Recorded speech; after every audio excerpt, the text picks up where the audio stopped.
Hello students. Good evening. उम्मीद है आप लोग अच्छे होंगे। आज हम बहुत ही इम्पोर्टेंट कंसेप्ट जो जनरली स्टूडेंट्स को टफ लगते हैं, रोटेशनल मोशन से रिलेटेड एक टर्म है टॉर्क। और हम इसे जानेंगे कि ये टॉर्क होता क्या है एक्चुअली। कई लोग इसे अलग अलग नाम से जानते हैं, जैसे कुछ इसे घुमाने वाला फोर्स। तो ये फोर्स नहीं है, ये टॉर्क है। So what is torque? Torque होता क्या है, कब बोलेंगे कि ये टॉर्क? तो टॉर्क एक फिजिकल क्वांटिटी का नाम है जो फोर्स के इक्वल तो बिल्कुल भी नहीं होता। तो ये किसके इक्वल होता है? तो ये फोर्स इनटू डिस्टेंस के इक्वल होता है। और फिर से यहाँ कंफ्यूजन होती है कि फोर्स इनटू डिस्टेंस, अभी अभी हमने पढ़ा है कि फोर्स इनटू डिस्टेंस तो वर्क होता है।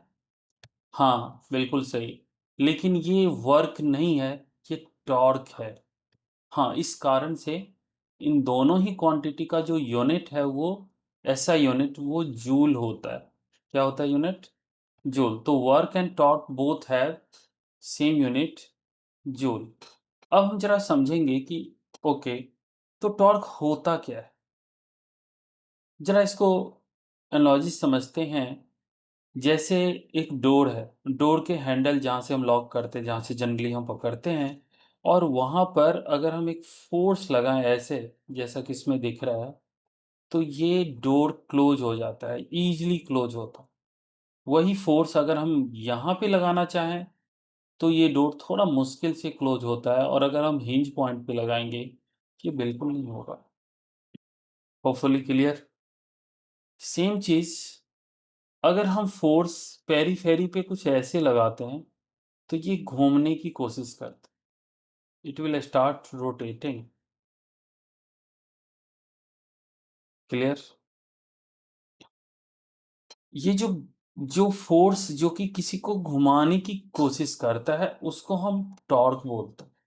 इस तरह के फोर्स के कारण एक क्वांटिटी डेवलप होती है, इसको हम बोलते हैं। इसको हम ये भी बोल सकते हैं, एक फोर्स का वो इफेक्ट जो किसी को घुमाता है। तो इस ये जो इफेक्ट है it is torque. Hopefully clear. अब अगर हम फॉर्मूले वाइज देखते हैं तो ये जो फोर्स है वो एक्चुअली, जैसे कि मान लें कि ये एक्स एक्सिस है, ये वाई एक्सिस है, किसी प्लेन में कोई बॉडी, और ये एक पॉइंट है, यहाँ पे एक फोर्स लग रहा है। तो इस पॉइंट के अबाउट अगर हम टॉर्क निकालते हैं, 1 सेकेंड, ये जो टॉर्क होता है वो किसी एक्सिस के अबाउट होता है, किसी पॉइंट के अबाउट होता है। तो जब आप फोर्स इधर बोलते हो कि यस एक फोर्स इधर लग रहा है, तो ये फोर्स का मतलब है कि फोर्स इधर जा रहा है, राइट वर्ड। अब जैसा देख रहे हैं इसमें, तो इसका जो डेफिनेशन होती है वो होती है आर क्रॉस एफ। कई बार बच्चे इसे एफ क्रॉस आर लिखते हैं, और वो गलत है। आप बिल्कुल ऐसा नहीं लिखेंगे क्योंकि आप यहाँ पे पढ़ रहे हैं। So it is r cross F. No, it is r cos theta and it is r sin theta. अब दो बातें होंगी,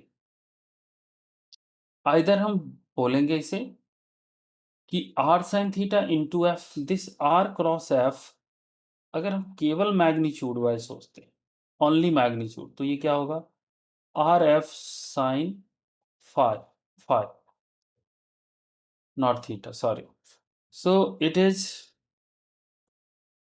are sine phi into F. This r sin phi is r perpendicular. This r sin phi is r perpendicular. So it is perpendicular distance into force. तो torque को हम कैसे समझाएंगे? r perpendicular into force.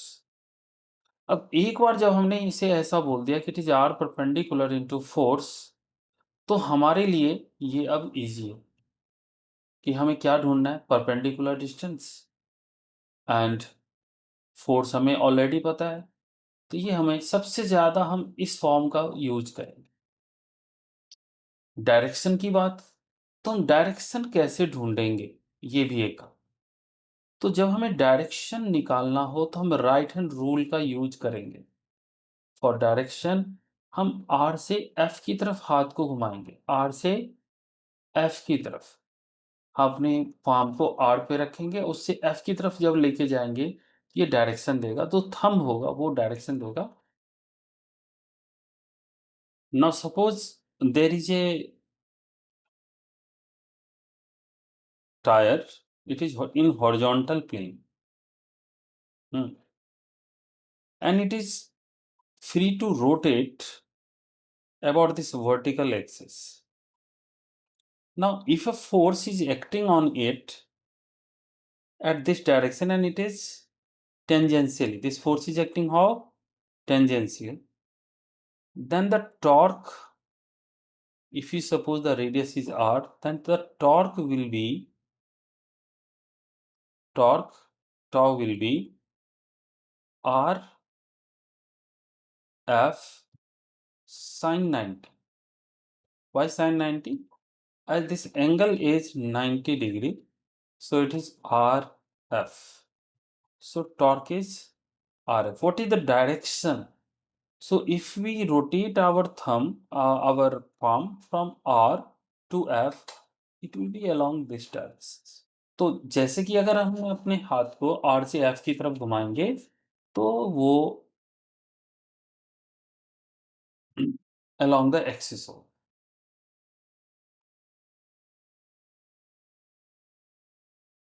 अभी questions है, already ये पूछा गया क्वेश्चन है।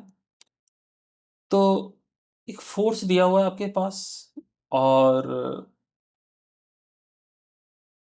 ये एक पोजीशन वेक्टर है। प्लीज क्लास इसको समझिएगा, ये फोर्स है और ये पोजीशन वेक्टर है। तो इस पे हम कैसे देखेंगे? तो टॉर्क की जो वैल्यू होगी वो होगी आर क्रॉस एफ। आर की वैल्यू कितनी है? 3i plus 2j minus 4k cross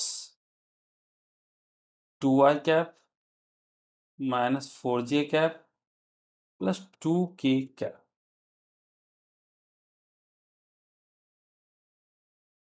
So the magnitude of torque will be 12, in fact minus 12 square plus minus 14 square plus minus 16 square, and it will give us 24.4 Newton. So answer is what? B is correct one. एक और भी question से इसको समझने की कोशिश करते हैं। जैसे कि ये है this rod and the resultant of the system of figure is given 8 Newton. So 5 plus 3, 8, parallel to the one passing through this. It means this point. Now the question is, they are asking ki what is, so the value of PR equal to, actually they are asking. So this 5 Newton is acting like this 3 Newton is acting like this, and due to them the torque की जो direction है class, अब ध्यान से देखिए, 5 Newton के कारण torque इधर होगा, 3 न्यूटन के कारण टॉर्क इधर होगा। तो 5 न्यूटन के कारण टॉर्क कितना होगा? 5 into P R, and 3 newton के कारण कितना होगा? 3 into Q R. So question is asking value of P R. So P R is 3/5 Q R और R Q. So answer is 3/5 R cube. So option C is correct. ये कैसे हुआ? About this point आप देख सकते हैं ना कि ये जो टॉर्क है ये एंटी क्लॉकवाइज, और 3 न्यूटन के कारण जो टॉर्क है वो क्लॉकवाइज रोटेट कर रहा है। आप इस पॉइंट पे कॉन्सेंट्रेट करिए। इस पॉइंट के अबाउट ये जो टॉर्क है इसे एंटी क्लॉकवाइज ले जा रहा है, और 3 न्यूटन के कारण जो टॉर्क है वो क्लॉकवाइज ले रहा है। तो जब दोनों ही टॉर्क को हम बैलेंस कर रहे हैं, बैलेंस क्यों कर रहे हैं? क्योंकि हम मान रहे हैं कि रॉड को अगर स्टेबल रहना है तो ये ऐसा होना पड़ेगा, ये बैलेंस होना पड़ेगा और इसलिए। हम अगले वीडियो में कुछ और क्वेश्चंस के ऊपर बात करेंगे और समझेंगे कि रोटेशनल मोशन के कुछ और टिपिकल कंसेप्ट। तब तक के लिए जय हिंद, वंदे मातरम।